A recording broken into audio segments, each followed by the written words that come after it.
Portanto, ide, fazei discípulos de todas as nações, batizando-os em nome do Pai, e do Filho, e do Espírito Santo. Mateus, capítulo 28, versículo 19. Assim diz o Senhor: quem tem ouvidos para ouvir, ouça o que o Espírito diz às igrejas.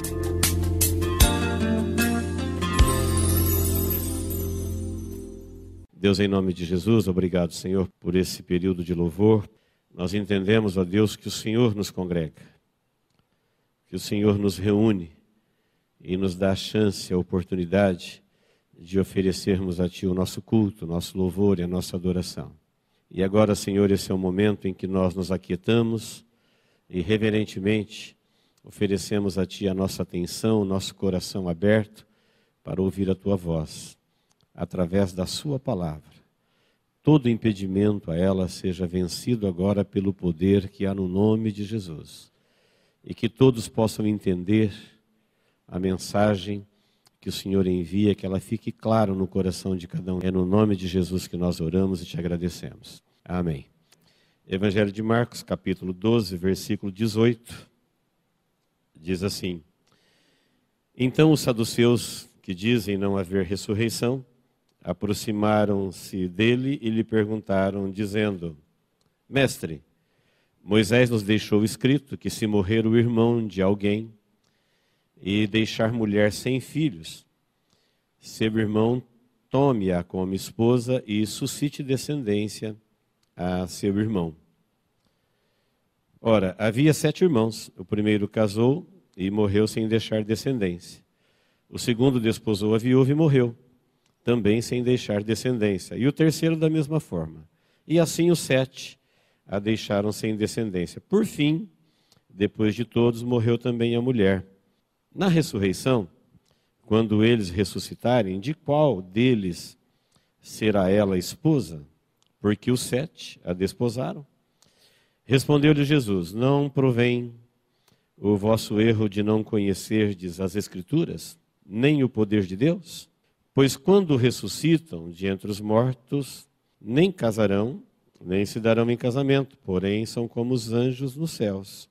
Quanto à ressurreição dos mortos, não tendes lido no livro de Moisés, no trecho referente à sarça, como Deus lhe falou: Eu sou o Deus de Abraão, o Deus de Isaque e o Deus de Jacó? Ora, ele não é Deus de mortos, e sim de vivos. Laborais em grande erro. Amém? Nós vamos usar esse texto, que Jesus faz uma revelação importantíssima para a humanidade em todos os tempos. Nós vamos ver que Jesus vai nos ensinar que o erro de estar mais ou menos certo perante Deus. Grave esse tema. O erro de estarmos mais ou menos certos em relação a Deus. Em outros textos da Bíblia, nós vamos ver Jesus ensinando o mesmo assunto. Ele dizendo que em relação a Deus e a sua vida, você não pode cometer erros. Você não tem 2 vidas. A chance que nós tínhamos e perdemos no pecado de Adão, ela nos foi devolvida em Cristo Jesus. E a Bíblia fala que se nós não aproveitarmos o sangue da remissão, resta uma expectativa horrível de juízo. Não tem mais sacrifício, diz lá em Hebreus. Através da revelação do Apocalipse, na carta a Laodiceia, Deus também mandou o anjo falar para João, para escrever para a igreja, que para Deus é melhor você ser frio ou quente. Morno, ele está a ponto de vomitá-lo da boca dele. Quer dizer que Deus quer frio? Ele está dizendo que o frio, ele sabe que ele está distante, ele sabe que ele está perdido, ele sabe que ele está errado. Portanto, ele tem uma ideia certa de que ele precisa mudar. E o quente, na interpretação da carta, ele deve manter-se nessa vida de comunhão com Deus. O morno, ele pensa que está salvo, mas ele está perdido. Tanto é que a carta vai dizer: você pensa que você é rico, você é pobre, você pensa que você está vestido, você está nu, você pensa que você é bom, você é um miserável. Você está completamente errado a seu respeito. Nessa mensagem, Jesus encontra religiosos convictos de que eles estavam certos a maneira como eles estavam vivendo, e eles estavam profundamente errados, não totalmente errados, mas essencialmente um erro que comprometia a vida deles, porque o erro de estar mais ou menos certo não é um erro que você pratica, é um erro que você vive. E isso tem a ver com a nossa vida, é um erro que nós vivemos. O texto aqui, que eles abordam Jesus, são os saduceus, religiosos, cultos, pessoas entendidas.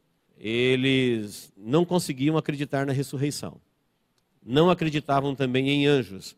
E não acreditavam também em espíritos. Então, na cabeça de um saduceu, como que alguém vai morrer, você vai enterrá-lo, e ele vai viver num outro corpo com a mesma consciência que ele tinha nesse corpo? Um ensinamento claro na Bíblia. A Bíblia deixa claro que a humanidade, desde o primeiro homem até o último homem, que viveu uma vida humana normal, fazendo as suas escolhas, suas decisões, de acordo com o que ele acha certo. Depois dessa vida, a humanidade vai estar separada em salvos e perdidos, eternamente salvos e eternamente perdidos. A Bíblia fala de juízo, a Bíblia fala de salvação. Então são informações absurdas para quem nunca gosta de admitir que está vivendo um erro. Mas Deus, no seu propósito de salvar o homem, ele aceitou pagar o preço de morrer pelo homem para tentar convencê-lo de que ele está vivendo um erro. Se Jesus mudasse o seu discurso, ele não acabaria numa cruz. Mas porque ele disse para os religiosos: olha, vocês estão enganados. Deus não é como vocês pensam, vocês não têm a moral que vocês pensam que tem com Deus. Esses laudos do vosso coração, esses sintomas da vossa razão, tudo isso é falso. E vocês estão vivendo um erro. Aqueles 2 milhões de pessoas que saíram do Egito, a maioria morreu no deserto. E aquilo era povo de Deus. E eles morreram por uma ação de Deus. Para preservar a humanidade, Deus tinha que extirpar o mal. Isso incluía dizimar milhares de vidas, como um cirurgião faz quando tem que amputar um órgão, ou uma parte, pensando na vida. Então, queridos, vamos partir inicialmente do entendimento que nós, seres humanos, todos nós temos pavor de alguém dizer para a gente que a gente está errado. Nós não gostamos. O pai não gosta que o filho fala isso, o filho não gosta que o pai fala, a mulher não gosta que o marido fala, o marido não gosta que a mulher. Os outros, então, pior ainda. Você quer ver a gente tirar a alegria do rosto e alguém vir falar que está errado. Até porque nós não sabemos se a pessoa que está falando que a gente está errado está certo. Pode ser um cego querendo guiar outro cego. E a Bíblia fala: ambos cairão numa cova. Mas se nós prestarmos atenção, nós não gostamos de alguém falar para a gente que a gente está errado. Nós apoiamos as nossas decisões, nós apoiamos as nossas convicções, nós apoiamos os laudos que o nosso coração emite, mesmo quando a Bíblia nos diz: olha, o seu coração é enganoso. Mesmo quando a Bíblia te ensina dizendo: cuidado com a sua razão, porque você vai ter laudos enganosos mesmo usando o seu maior potencial de inteligência. É isso que somos. Daí Jesus nos ensinar dizendo assim: olha, quando você for falar com Deus, então você peça para Deus fazer a vontade dele na tua vida. Não peça para ele fazer a tua não, que isso vai ser ruim para você.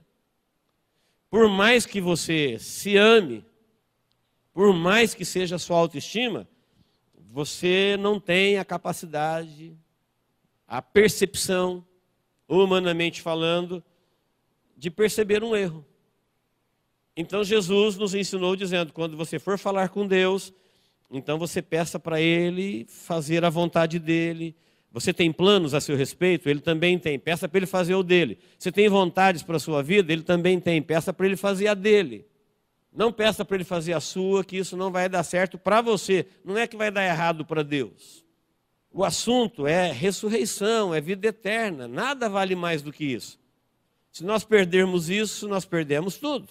Por isso, no final do texto, Jesus disse para ele: olha, o erro de vocês, no final, vocês vão descobrir que vocês erraram em não conhecer as Escrituras. Como eu não posso confiar nos meus laudos e nem nos seus, Eu tenho que avaliar a minha vida onde não existe margem de erro. É em Deus, é em Jesus, é no Espírito Santo, é no Evangelho. Só que a gente vai para o Evangelho nos ensina coisas que a gente crê diferente. Às vezes nós ficamos mais ou menos evangélicos, mais ou menos de Deus. Mas você vai ver na história da igreja que as pessoas que tinham posição definidas em relação a Deus, elas pagaram o preço. João Batista teve a sua cabeça cortada, todos os apóstolos morreram, Jesus foi parar numa cruz, porque ele não se importou que a maioria estava falando o contrário, que os religiosos estavam fazendo o contrário. Ele falava a verdade, Deus não blefa, Deus não mente, Deus não brinca, Deus não engana, Deus é justo, Deus é santo. E ainda que isso tenha custado a morte de Jesus, Deus falou para todo mundo, olha, vocês estão irremediavelmente perdidos, e se vocês não se arrependerem, todos igualmente perecereis. Nós diríamos, não, Senhor, todo não. Tem muita gente boa na terra. Boa para a nossa lei, boa para o nosso juízo. Boa para viver a vida que nós vivemos na terra. Mas Jesus está falando de salvação, ele está falando de ressurreição, é para viver a outra vida, a eterna. Então a abordagem de Jesus, para nós, ela é radical. Mas Jesus diz assim, o que você prefere? Se o teu olho te faz pecar e vai te levar para a condenação eterna no lago de fogo, você não acha melhor arrancar um olho e entrar na vida onde você vai ter uma visão perfeita do que com os seus olhos, que você vai ter por um tempo, você se perder? Um apelo à razão. Se você tiver uma opção, é meu braço que me faz pecar, é a minha mão direita. Ele disse, então corta, porque tem uma vida eterna e tem uma vida curta, passageira. E se você descobrir nessa vida passageira alguma coisa que está te impedindo de entrar na outra, se livra disso. Vai fazer falta? Sim. Mas você, depois que estiver na outra, não vai lembrar disso. Agora, se você perder a outra, não tem outra chance. Queridos, cometer erros é a coisa mais fácil do mundo, nós cometemos. Aliás, nós sabemos, nós falamos o tempo todo, errar é humano, né? Difícil é a gente aceitá-los, difícil é a gente reconhecê-los e entender que a Bíblia diz que fazer errar é uma especialidade diabólica. Lembra desde o princípio, quando Deus disse, certamente morrerás, o inimigo falou assim, claro que não vai morrer. É isso que ele fala até hoje. Quando Deus te fala uma coisa, ele fala outra. Ele não está preocupado com os nossos projetos, ele quer que você erre. Principalmente em relação a Deus. Porque quando você erra os erros que têm a ver com você mesmo, se você cometeu um erro financeiro, você fala, eu trabalho e ganho outro dinheiro. Se você cometeu um erro de relacionamento, você vai lá e conserta. Se você quebrou um objeto, você vai lá e compra outro. Mas se nós errarmos em relação a Deus, ao plano de Deus, ao caminho de Deus, ao método de Deus, não tem adaptação, não tem meio termo, não existe isso. E Jesus está falando com pessoas que eles faziam muitas coisas certas, mas eles estavam errando em relação a Deus. E nós sabemos, até na nossa vida do dia a dia, que tem coisas que não permitem erro. Se você for fazer uma receita e você acertar em 10 ingredientes e errar em 1, 2, acabou, comprometeu o resultado. Não adianta dizer, eu acertei a maioria. Se você for dar um endereço e errar uma informação no endereço, a pessoa não chega ao destino. Mesma coisa num e-mail, mesma coisa numa operação matemática. Se você errar uma soma, uma divisão, uma subtração, uma só, você acertou todas as outras, o resultado está comprometido por inteiro. Nós sabemos disso.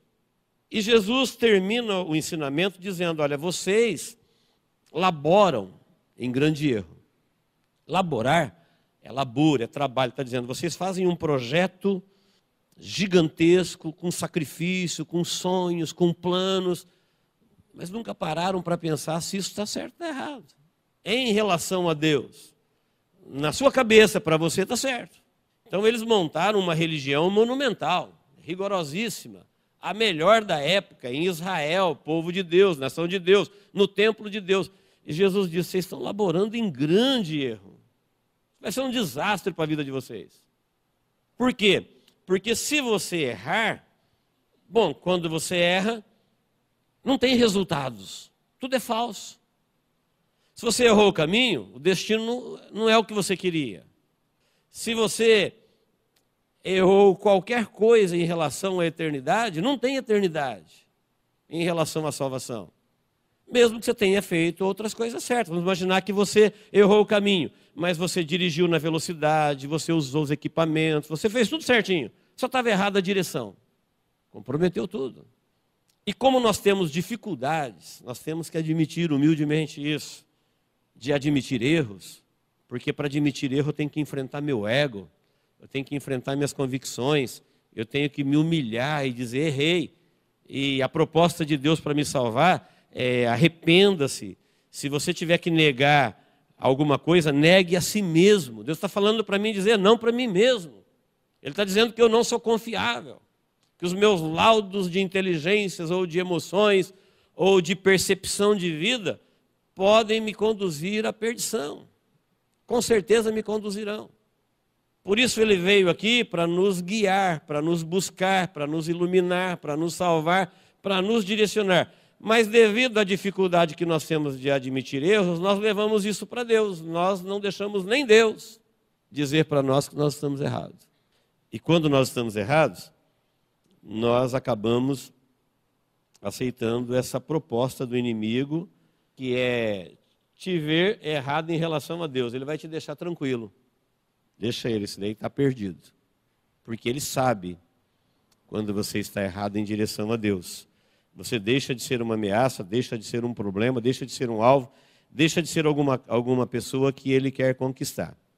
Então, querido, quando nós estamos errados, vivendo um erro em relação a Deus, as coisas certas ficam erradas para nós. Se eu estou errado, aquilo que é por Deus certo, para mim fica errado. Por quê? Porque eu estou errado, então aquilo que é certo é o contrário do que eu penso, então para mim fica errado. E quando isso fica errado para mim, eu procuro cercar de pessoas que pensam igual eu. Portanto, uma pessoa que está errada, ela vai se cercar de pessoas que também estão erradas, porque ambas farão a outra entender que elas estão certas, afinal ela tem apoio, tem gente pensando igual. Por isso a Bíblia diz que a maioria erra o caminho do céu, porque eles pensam igual. A maioria não se deixa guiar por Deus, nem por Jesus, nem pelo Espírito Santo, nem pelo Evangelho, que são as fontes seguras de direcionamento. É o livro que Deus mandou escrever para nos salvar, revelando o que é e o que não é, o que ele faz, o que ele não faz, o que ele fez, o que ele não fez, e está até escrito que ele fará e não fará. Está tudo aqui. Aí Jesus disse, vocês estão laborando em grande erro, e se um dia na eternidade vocês perguntarem aonde eu errei, já vou falar, já vocês erraram em não conhecer as Escrituras. Vocês não consultaram o que Deus disse a respeito disso que você decidiu, quanto às suas escolhas, o seu compromisso, o seu labor. A gente simplesmente decide e acabou. E aí, se nós estamos errados, nós vamos nos cercando de pessoas que pensam iguais, e errado com errado fica tudo certo. Amém, queridos? Nós temos um exemplo no livro de Juízes, foi um dos piores períodos do povo de Israel no Antigo Testamento. Era uma época que o inimigo roubava o povo de Deus. O inimigo roubava a colheita, o inimigo roubava tudo. Eles tinham que viver escondido, roubava a liberdade. Porque na época dos juízes não havia orientação espiritual, tal era a rebeldia do povo contra Deus, e diz que cada um fazia o que achava certo. Foi um período que o povo de Deus, cada um fazia o que ele achava certo. Cada um enxergava a vida, tomava as decisões, se relacionava com Deus e com o próximo do jeito que ele entendia que estava certo. Com isso o povo se distanciou de Deus, o inimigo cresceu e eles sofreram milhares de baixas violentas. Milhares dos seus valentes, pessoas importantíssimas na nação, perderam suas vidas porque cada um achava que estava fazendo o que estava certo. No texto que nós lemos, os saduceus que não acreditavam na ressurreição, nem em anjos, nem em espírito, quiseram fazer uma brincadeira com Jesus, uma ironia, quando Jesus pregou sobre a ressurreição. Ele falava tanto da dele como da de todos que iam ser salvos por ele. E eles tinham Moisés, todo judeu tinha Moisés como um homem de Deus, de Jeová, indiscutivelmente. E os saduceus falaram assim: Senhor, o senhor sabe que Moisés nos ensinou, eles citam para Jesus, Deuteronômio 25:5. Moisés nos ensinou que se alguém morrer e ele não tem filhos, para resgatar a herança dele, a lei de Moisés mandava que a viúva se casasse com o irmão e que o irmão assumisse ela, para preservar a herança familiar que eles tinham, para suscitar descendência. Certo? Certo. Aí eles criam uma situação hipotética. Existia uma mulher que casou com um cara e ele morreu. E o irmão foi lá e cumpriu a lei de Moisés, a lei de Deus, casou com ela. Mas depois ele morreu também. E aí o terceiro casou, e o quarto, e o quinto, e o sexto, e o sétimo. Essa família não existia. Eles estão criando uma situação para fazer piadinha com Jesus, porque ele acredita que os mortos vão ressuscitar. Correto, Senhor? Correto. Lá na ressurreição, quando eles ressuscitarem, de quem que ela vai ser esposa? Já que os 7 a possuíram. Foi quando Jesus disse: vocês erram em não conhecer as Escrituras, e nem o poder de Deus. Porque na ressurreição, disse Jesus, nós não vamos ressuscitar com este corpo humano. Quem for ávido por alcançar a ressurreição dos mortos, ele receberá um corpo glorificado como o dos anjos, que não se casam e não se dão em casamentos, porque são espirituais. Mas receberão corpos. Terão corpos e serão como dos anjos. Então Jesus valida a ressurreição, valida a existência de anjos, a existência de homens vivendo espiritualmente em corpo glorificado no céu. Vocês erram por causa disso. Vocês acreditam mais na fé de vocês, na religião de vocês, no que vocês acham que Deus quer que vocês façam, do que naquilo que o próprio Deus mandou vocês fazer. Falou: como é que vocês não acreditam em ressurreição? Vocês não dizem o tempo todo, porque todo judeu, o tempo todo, ele está dizendo que ele serve o Deus de Abraão, Isaque e Jacó. É a honra deles. Somos descendentes de Abraão. Os patriarcas, Abraão, Isaque e Jacó. Falou: vocês não dizem que serve o Deus de Abraão? Moisés, quando teve uma experiência de ouvir Deus falando com ele, quando ele viu a sarça que ardia e não se consumia, Deus não falou para ele: eu sou o Deus de Abraão e de Isaque e Jacó?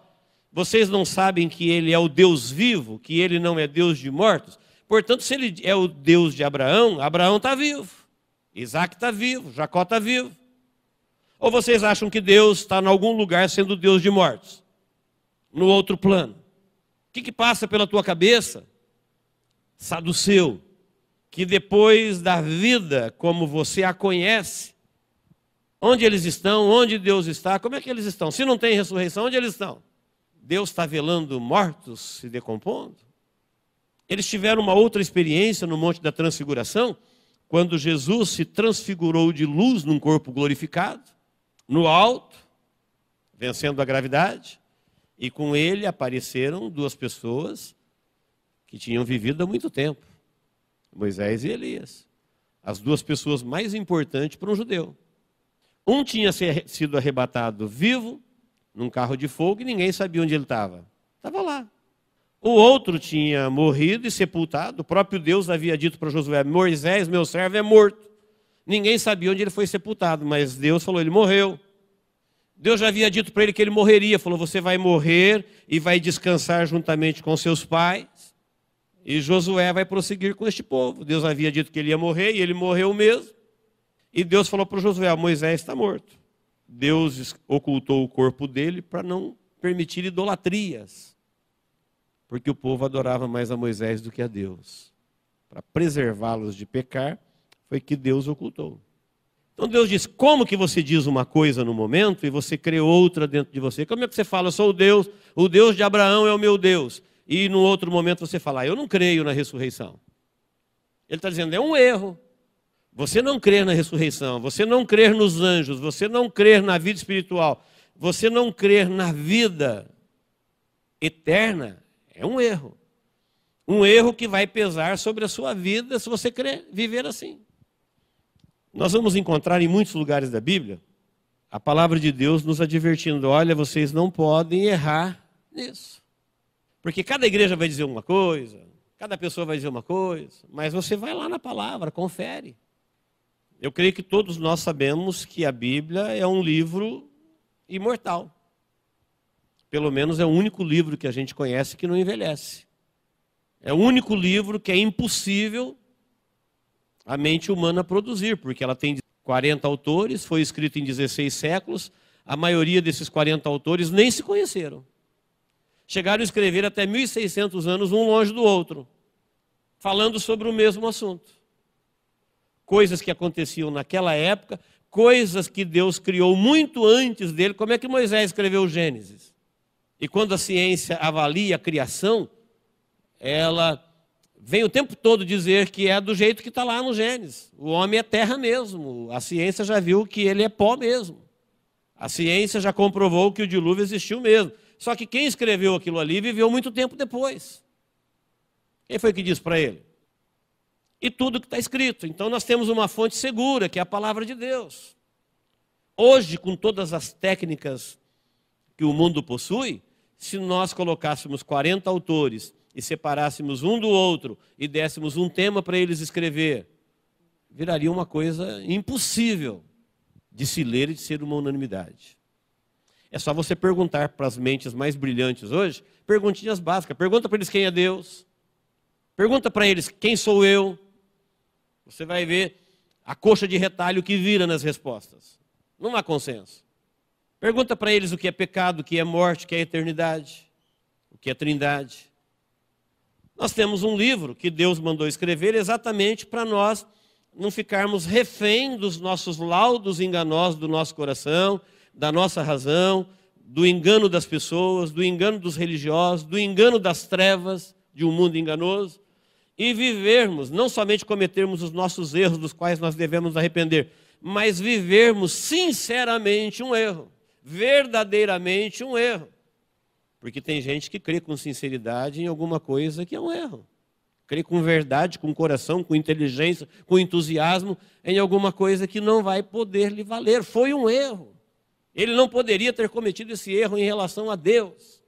Jesus disse para eles: não, lá na outra vida, seremos como os anjos. Os anjos foram criados no número que foram criados. 1/3 foi contaminado com a síndrome de Lúcifer e foram expulsos do céu, se transformaram em criaturas das trevas, que vivem a enganar os humanos, porque eles queriam adoração no céu, e a adoração no céu eles não conseguiram. A adoração no céu é dada somente a Deus, foram expulsos, mas eles conseguiram adoração na terra. E conseguiram oferecendo aquilo que os homens mais gostam: poder, liberdade, pecado, farra, grana. E há uma troca, há um meio de cultura, demônios e homens na terra. Mas 2/3 dos anjos foram confirmados em santidade. E Deus não esconde isso de ninguém, que depois que passar a vida no tempo da humanidade, tempo da morte, quando chegar no tempo quando a morte não existirá mais, a humanidade estará radicalmente dividida em 2 grupos, salvos e perdidos, para sempre. E o aviso de Jesus para nós é que ele está dizendo, antes de fechar a fatura, ou seja, antes do acerto de contas. Quantas parábolas Jesus não contou dizendo que a pessoa fez, ela aconteceu, ela decidiu, e um dia alguém falou: olha, vem cá, vamos acertar. É isso. Vamos acertar, vamos ver o que você fez. De você, com você, para você. Presta conta. O tempo todo ele estava falando disso. E este erro de nós entendermos que, uma vez que nós entendemos que uma coisa é certa, nós laboramos, nós colocamos labor, sacrifício, vida, sonhos, projetos. E a gente sofre por isso. Se coloca trabalho, suor, dedicação, frustrações, esperanças, às vezes sem checar pela palavra de Deus, que é a nossa vara de justiça, a qual Deus está comprometido com ela, falou, eu velo pela minha palavra para cumprir, ela será aberta no dia do juízo. A palavra de Deus diz que o próprio Deus faz parte da sua palavra, porque Jesus era o verbo, e o verbo é a palavra, e o verbo se fez carne e habitou entre nós. A própria palavra diz que tudo que existe, existe porque Deus falou, nada existe antes de Deus falar. E nós temos esse livro no nosso alcance, essa palavra no nosso alcance, e às vezes esquecemos quanto que nós somos propensos a errar. E uma vez que a gente erra e acredita que a gente está certo, às vezes nem Deus consegue nos demover da decisão. Nós já falamos aqui, isso é uma verdade bíblica. Libertar do diabo foi a coisa mais fácil. Toda pessoa que tem um encontro com o diabo corre para Deus. Libertar do mundo é mais difícil. O mundo a gente gosta. Agora, libertar a gente da gente mesmo é a coisa mais difícil. É o processo chamado conversão. Você, todos nós temos dificuldade de falar, eu vivi enganado. Eu vivi errado. Na verdade, eu achava que todo mundo estava errado, mas para mim o que importa sou eu, quem vai ser medido, pesado e avaliado sou eu, o que importa é o meu erro. Você vai ver na Bíblia muitas advertências falando assim, olha, você não pode errar. Lá em Judas 1:11 está escrito assim, olha, nós não podemos cometer o erro de Balaão, nem o erro de Corá, porque eles se tornaram como estrelas errantes. O diabo, no passado, ele era chamado de estrela. Só que pelo erro, ele se tornou cadente, está em queda. Foi expulso do céu, está nos ares, será expulso dos ares, virá na terra, será expulso da terra, irá para o lago de fogo. Está revelado o caminho dele. Uma estrela cadente, está em queda. A maioria das pessoas em relação a Deus, elas estão em queda. Elas estão cheias de razão, mas elas esquecem que elas estão se distanciando de Deus, de Jesus, do Espírito Santo, do Evangelho. Está em queda livre. Deus não é a pessoa mais importante, a sua verdade, a sua luz, a sua direção. Isso está sendo para uma minoria. A grande maioria já trocou essas coisas por outras que não têm valor. E a Bíblia grita para a gente dizendo, olha, não erre. Não cometa o erro de Balaão. Qual é o erro de Balaão? Balaão queria lucro. E alguém ofereceu lucro para ele fazer o povo de Deus errar. E ele não se preocupou com o povo de Deus, se preocupou com os seus presentes. Não entre pelo erro de Coré. Qual o erro de Coré? Coré queria glória, honra, liderança. Ele queria a posição de Moisés. Ele achou um absurdo Deus usar Moisés e não usar ele. Ele queria que usasse ele. E causou um transtorno gigante na nação. E a terra abriu e engoliu ele e os seus. Todo mundo que acreditou na liderança dele. Moisés falou, então vamos colocar diante de Deus. E Deus vai decidir, não vamos brigar nós dois não. Pega aí teus líderes que acham que você que tem que falar com Deus. E eu vou ficar aqui com os meus. Se a terra se abrir e te engolir, é problema seu. A terra abriu e os engoliu. Vivos. Está vendo como que o relacionamento com Deus é algo perigoso? Sabe por que a gente tira Deus? Porque a gente afronta Deus e não dá nada? Porque nós vivemos num tempo em que nós estamos nos relacionando com Deus pela graça que há em Cristo Jesus. Então, em Cristo Jesus, Deus não ficou menos santo e nem menos perigoso. Mas em Cristo Jesus, Deus se manifestou à humanidade como Salvador. E como Salvador, Ele não quer punir ninguém, não vai punir ninguém, Ele só quer salvar. Mas Ele não será Salvador para sempre. As pessoas não terão a oportunidade de ser salvas para sempre. Elas têm o tempo que elas têm enquanto elas vivem, e depois elas comparecerão diante de Deus, e lá Ele não será mais Salvador. Como nós vivemos num tempo em que Deus está salvando, Ele não está imputando os pecados de ninguém, todos os pecados cometidos contra Deus estão sobre Jesus, e eles já foram punidos e pagos em Jesus. Por isso as pessoas tiram Deus, enfrentam Deus. No Antigo Testamento, quem enfrentava Deus, quem testava Deus, não fazia impunemente. Quem brincava com Deus, quem desrespeitava, pagava no ato. Porque era o tempo da lei. E lei é lei. Lei, ou você é protegido por ela, ou você é punido por ela. Lei é inflexível.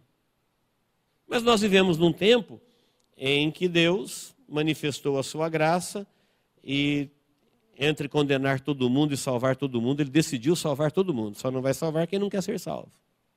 E a partir daí, querido, ele diz assim, vocês não podem errar quanto a isso. Lá em Hebreus diz assim, olha, me indignei contra essa geração e disse, eles sempre erram no seu coração. Não me conheceram. Quando a igreja for arrebatada, virá o tempo que nós conhecemos como grande tribulação.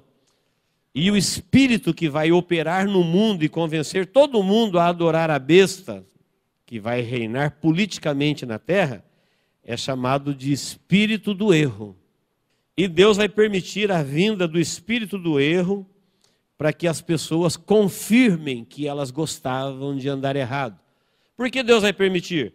Porque elas tiveram 2000 anos de espírito da verdade e não deram crédito. Então o texto diz, porque eles não deram crédito ao Espírito Santo, que é o Espírito que só fala a verdade, então Deus vai enviar a eles o espírito do erro. Eles ouvirão, vão dar ouvido ao espírito do erro e se perderão.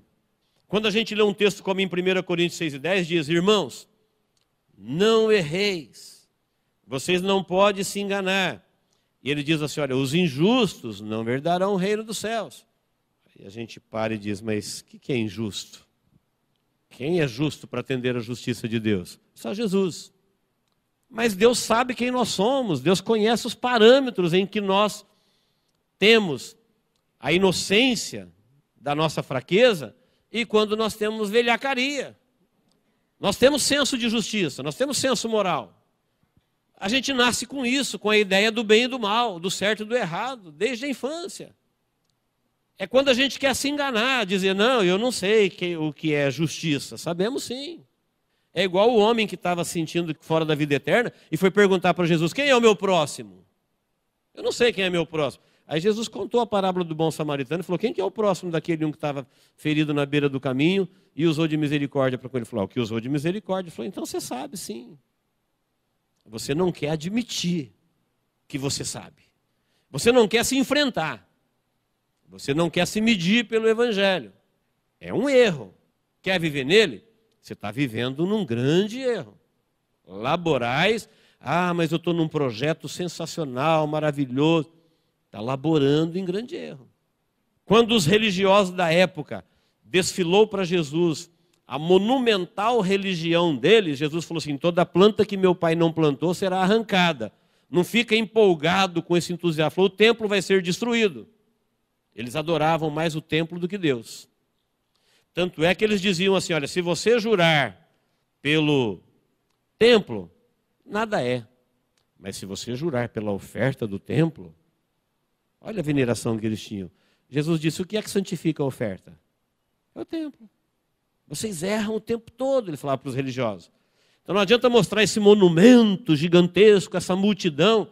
Ele falou, olha, se não foi meu pai que plantou, será arrancada.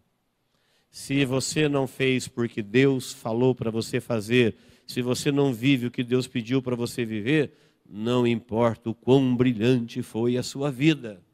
Tudo isso vai ser arrancado. Laborais em grande erro. Lá em 1 Coríntios 10 diz assim, os injustos, os impuros. O que é impuro? Impuro é que não é puro. Quando que uma água não é pura? Quando ela tem contaminação. Então uma coisa pode ser chamada impura quando ela é 80% pura. Se ela tiver 20% contaminada, ela é impura. Então o mundo está repleto de gente que diz que ama Deus, mas eles não amam só a Deus. O mundo está repleto de gente que faz alguma coisa que Deus quer que eles façam, mas eles fazem alguma coisa. Eles servem como acontecia no tempo de juízo, cada um faz o que acha que deve fazer. Como os reis do Antigo Testamento. E ele fez isso que era agradável ao Senhor, mas não de todo o coração. Não serviram de todo o coração. A salvação de Deus, irmãos, é grandiosa. A vida que nos espera é gloriosa. As riquezas são imensuráveis. O plano de Deus para nós é proporcional à grandeza do nosso Deus. Mas isso não pode ser banalizado como se fez da religião de clientelismo, dos atravessadores. Então Jesus pagou com a vida quando ele vinha falar a verdade de Deus. Olha, Deus ama todo mundo, perdoou todo mundo, e Deus está dizendo que não quer punir ninguém não, Ele quer todo mundo no céu. E o que a gente tem que fazer? Vocês precisam se arrepender. Pronto, a fila esvaziou. Arrepender arrependei-vos e convertei-vos, senão todos igualmente perecereis, do melhor ao pior. A lista de 1 Coríntios 10 vai falar um monte de coisa que a gente não gosta de ouvir: impuros, idólatras, adúlteros, efeminados. Essa palavra agora é perigoso ser preso você falar. Agora tem dezenas de gêneros sugestionados. E alguém diz que a Bíblia ficou obsoleta porque ela fala dos efeminados e que isso está vencido. Não, a Bíblia fala dos efeminados como fala de qualquer outra coisa. A Bíblia fala para qualquer um que se ele se converter, ele tem que mudar de vida. Não é só para eles, é igual.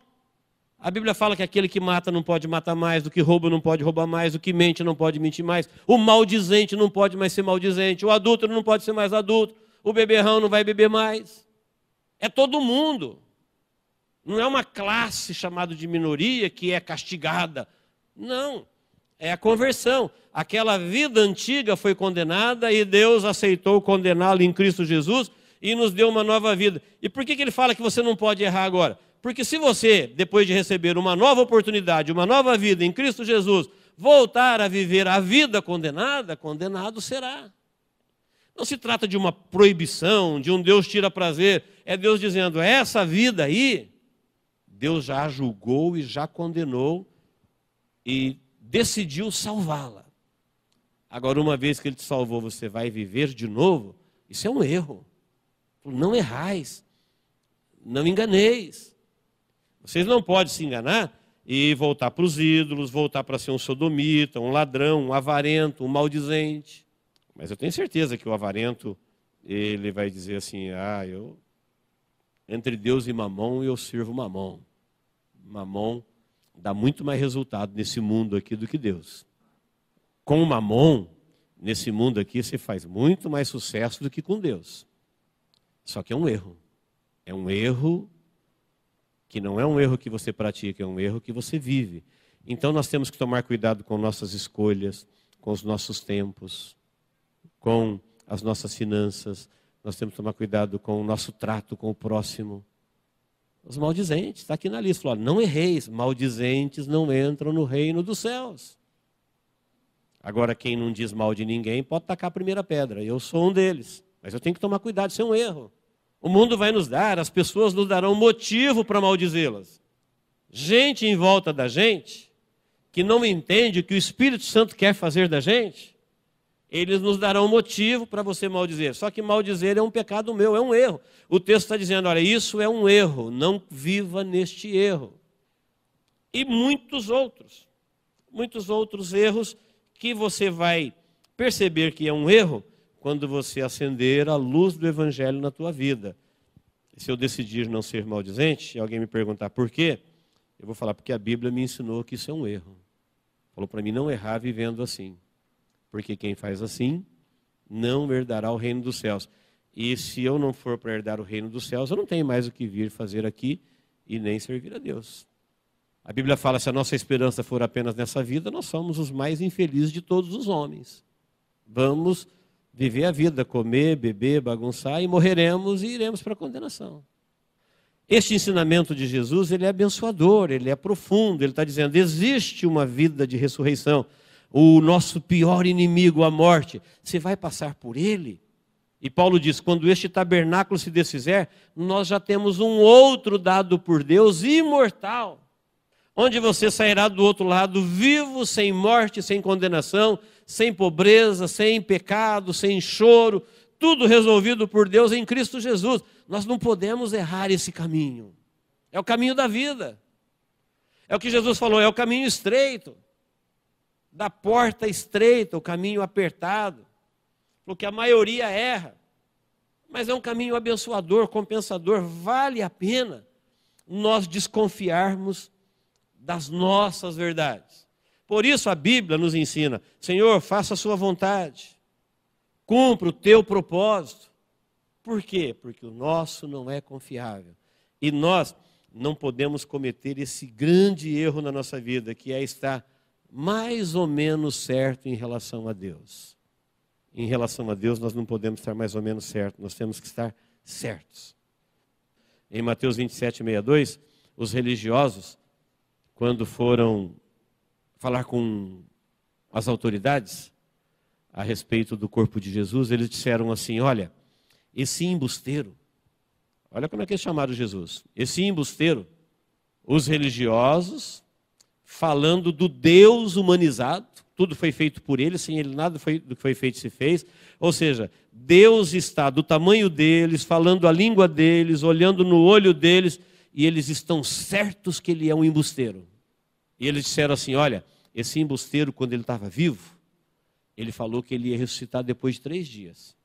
Os discípulos dele vai vir aqui, vai roubar o corpo dele e vai falar que ele ressuscitou. E o segundo erro, o último erro, será pior do que o primeiro. Eles entendiam que quem seguiu Jesus cometeu um grande erro. João Batista, Pedro, Tiago, João, Tomé, todos eles cometeram um grande erro. E agora vão roubar o corpo dele, e o último erro será pior. Primeiro erro, segundo erro.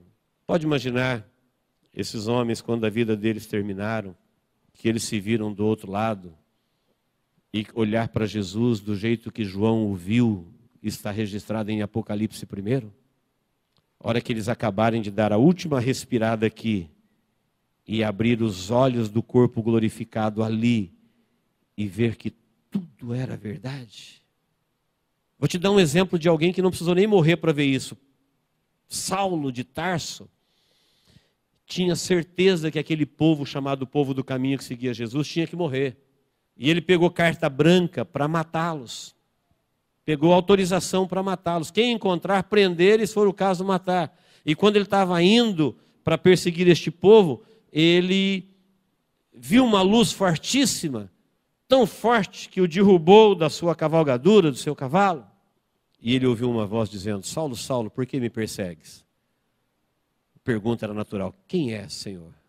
Ele nunca ia imaginar que a voz ia dizer: eu sou Jesus. Paulo tinha certeza que ele era um embusteiro, que ele era um mentiroso. Ele estava verdadeiramente convicto, vivendo um erro religioso. E o erro religioso, sabe onde ele contraiu essa doença do erro religioso, de estar mais ou menos certo? Na religião. Não é que ele era um cara anti-Deus, não. Da pá virada, rebelde. Não, ele era um religioso Caxias. Zeloso, rigoroso, mas se distanciou da verdade e foi enganado pela religião. E agora ele é um homem inteligente, ninguém precisou falar mais nada para ele, só de ouvir: Saulo, Saulo, por que me persegues? E quando ele pergunta: quem é que está falando? Sou Jesus. Jesus já tinha morrido, ressuscitado. Ele estava perseguindo os crentes, que ainda falava de Jesus. E agora ele vê Jesus falando no meio de uma luz que o cegou. Ele ficou tão confuso que Jesus definiu o que ele estava vivendo. Falou: duro será para ti, porque ele sabia que ia ser muito difícil enfrentar o seu próprio ego, desfazer tudo o que fez, andar de volta o caminho que andou, se retratar perante o mundo da forma como ele se comprometeu. Falou: vai ser duro para você, Saulo, enfrentar o que você já fez. Mas volta. Você vai ser para mim um vaso escolhido. É isso, queridos, que Deus nos mostra na sua palavra para nos salvar. É duro para a gente enfrentar que às vezes nós estamos vendo um erro. Vai falar para o maldizente que ele é maldizente. Aí que ele vai acabar com a tua vida mesmo.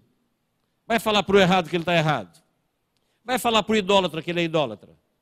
Vai falar para essa turma que Paulo disse aqui em 1 Coríntios 10 que eles precisam deixar de viver esse erro. Mas o ensinamento de Jesus é misericordioso, dizendo: olha, isso é um erro, você quer viver isso mesmo? Isso vai cair sobre a sua vida. Vocês vão, um dia, quando não tem mais oportunidade, perceber que estava errado. Você estava verdadeiramente errado, sinceramente errado, fazendo sacrifícios, laborando em grande erro. Qual era o erro? Não conhecer as Escrituras. Amém, queridos? Eu quero encerrar dizendo que nós fomos reunidos aqui hoje para sermos advertidos por Deus a medirmos a nossa vida com o Evangelho. Não confie na sua inteligência, não confie nas suas emoções, não confie nas orientações. Deixe o Evangelho te iluminar. Qualquer coisa que você tiver dúvida, pergunta o que o Evangelho diz. Você não vai errar. Porque a palavra diz: lâmpada para os meus pés e luz para o meu caminho é a tua palavra, Senhor. Seguindo este Evangelho, nós estaremos seguindo Jesus, e aonde Jesus está, nós estaremos com Ele. É essa a promessa dele. Amém? Que Deus nos abençoe em Cristo Jesus. Quero orar com você. Deus, em nome de Jesus, nós te agradecemos, ó Deus, por esse tempo em que nós estamos aqui meditando na sua palavra. Todos nós, ó Deus, a recebemos como tua palavra para a nossa vida. Queremos, ó Deus, moldar a nossa vida, pedir que o Senhor nos ajude, que o Senhor venha operar em nós a obediência, a prática. Humanamente falando, ó Deus, nós somos incapazes, nós precisamos do Teu Espírito Santo que habita em nós, operar em nós, ó Deus, esta obediência. Cremos, ó Deus, que o Senhor tem planos maravilhosos para a vida de todos que aqui estão. Livra-nos, ó Deus, de todo e qualquer erro, seja ele religioso, mundano, espiritual, sentimental, de qualquer sorte, que venha, Senhor, nos levar para longe da sua verdade. Nós queremos, ó Pai, em uma só voz, em um só coração, em uma só fé, como teu povo que te adora neste lugar, te dizer, ó Deus, que tu és o nosso Deus, que nós entregamos a nossa vida a Ti, porque o Senhor primeiro entregou a vida de Jesus por nós, e que nós cremos na Tua palavra como regra de fé, como norma de conduta, que ela é imortal, que ela é a Tua palavra, que ela existe para nos iluminar, para nos direcionar, para não fazermos, ó Deus, qualquer coisa enganosa e nos desviarmos, ó Deus, do caminho, da verdade, da salvação, e não perdermos, ó Deus, as bênçãos que o Senhor tem para nós, já garantidas na vitória de Jesus Cristo. Obrigado, ó Deus, porque Jesus Cristo já venceu a morte. Obrigado, ó Deus, porque Jesus Cristo já venceu os nossos pecados e nos deu perdão pela sua morte na cruz. Nós rendemos a Ti, ó Deus, a nossa gratidão. Nós aceitamos este sacrifício, nós aceitamos este amor e queremos correspondê-lo, ó Deus, em obediência à Tua verdade para a nossa vida. Em nome de Jesus nós oramos, ó Deus. Se tiver aqui alguém, ó Deus, vivendo qualquer erro prejudicial à sua própria vida, Deus, por amor a Ti mesmo, pelo amor de Jesus Cristo, por amor a essa vida, traga, ó Deus, a Tua luz, a Tua libertação. Traga, ó Deus, a convicção do Teu Espírito Santo, para que todos nós sejamos preparados pelo Teu Espírito para o dia do arrebatamento, para o dia do nosso encontro contigo. É no nome de Jesus que nós oramos, ó Deus. Amém.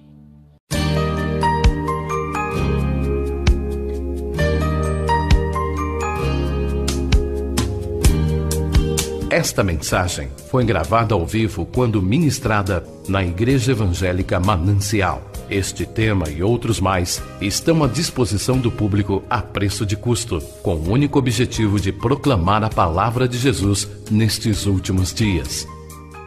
Adquira, ouça, creia, pratique e presenteie alguém que você ama com esta mensagem, a palavra de Deus.